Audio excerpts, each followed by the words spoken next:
Here we're gonna salt, pepper, and flour each side of the roast.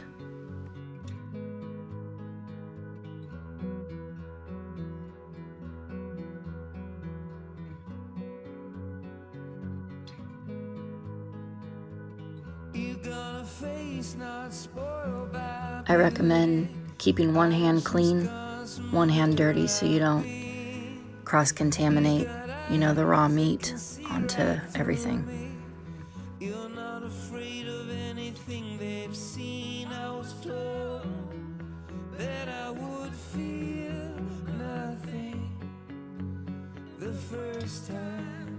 I don't know how these cuts heal, but in you I found a rhyme. You're gonna have your pot around medium to medium-high heat. I always go a little on the low end just so I don't burn anything. And you're gonna sear each side, probably, 3 to 5 minutes until it's, just a little bit golden brown. You don't have to worry about cooking the meat at this point in time. You're just getting a good crust on it, and then you will do that to both sides of both pieces of meat, and then you'll pull it out, set it aside. You let me into a conversation only we could make. You're breaking into my imagination. Whatever's in there, it's yours to take. While the second piece of meat is searing, I'm going to start preparing my vegetables.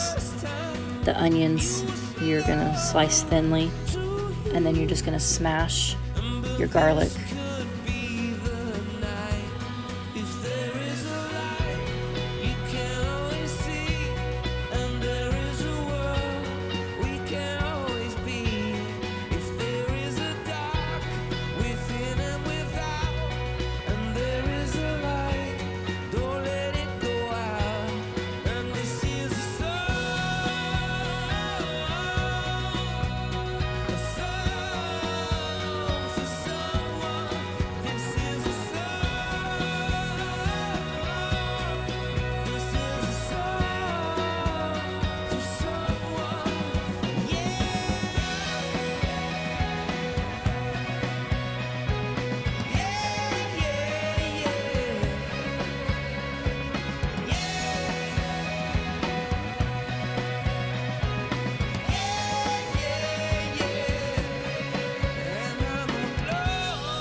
I stole from your mouth, and there is a light, don't let it go out.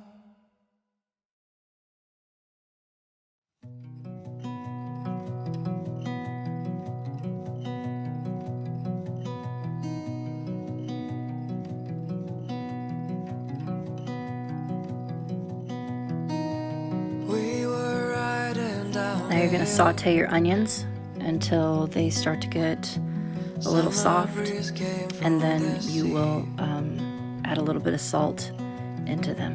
Nighttime dances, color pills, morning sex under the tree. All in all, it was my fault. Don't you see I'm feeling blue? But he believes in oil and gold. Once they get soft, you're gonna deglaze your pan with some red wine. For this recipe, I would recommend a Malbec.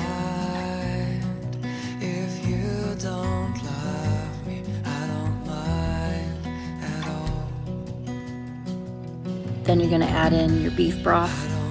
I use bone broth. I really love the flavor of it.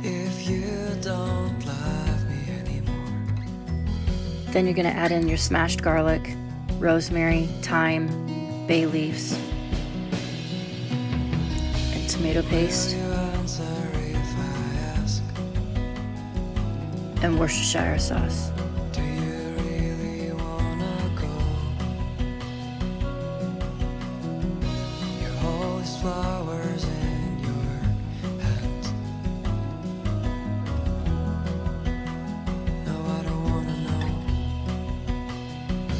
No brainer here. Just add your meat back in. And I always add in just a little bit more than the measured requirements, just to make sure that there's extra juice to cover the meat. Because now we're getting ready to put it into the oven for a good hour and 45 minutes. But before you put it in the oven, you're gonna bring it to a simmer, not boiling, but to a good simmer, getting the temperature up on everything that you just put in. And then you'll put the lid on and you'll put it into your oven at 325 degrees Fahrenheit for an hour and 45 minutes. It's now been in the oven for an hour and 45 minutes, and now I'm adding in my potatoes and carrots. It'll go back in the oven for another hour and a half to 2 hours. As you can see, I just used the little yellow potatoes and the little baby carrots to save myself some time and sanity.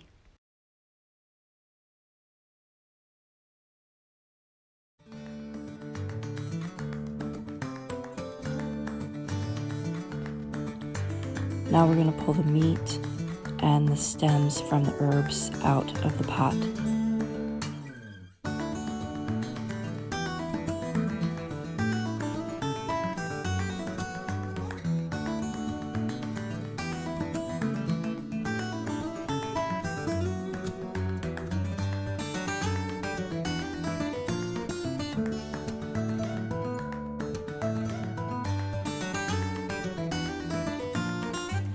If I was smarter, I would have tied the herbs together with twine.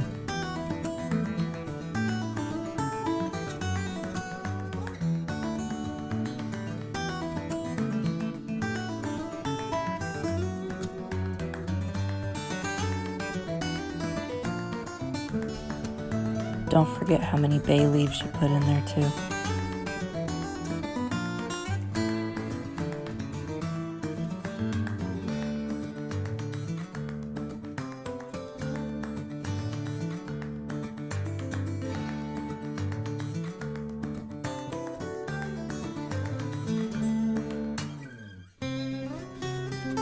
You're going to kick the heat on the stove and bring it to a simmer, because now you're going to be adding in a flour and butter mixture to thicken the gravy.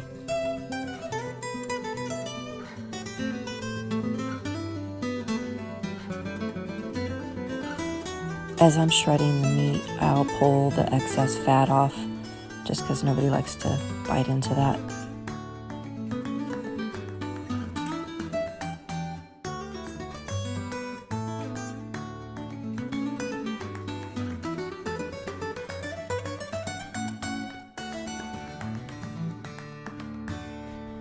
The flour and butter mixture are equal parts in measurement. And what you're going to do is you're just going to mix it all together until it's a paste. And then you're going to stir it into the pot.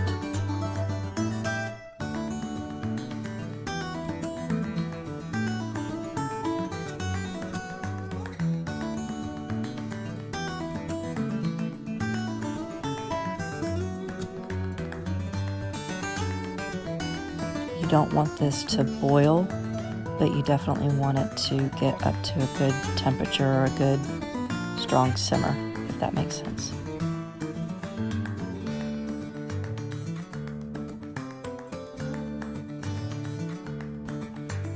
Once the meat is done being shredded, you'll be able to put it back into the gravy, and then you'll splash in some malt vinegar.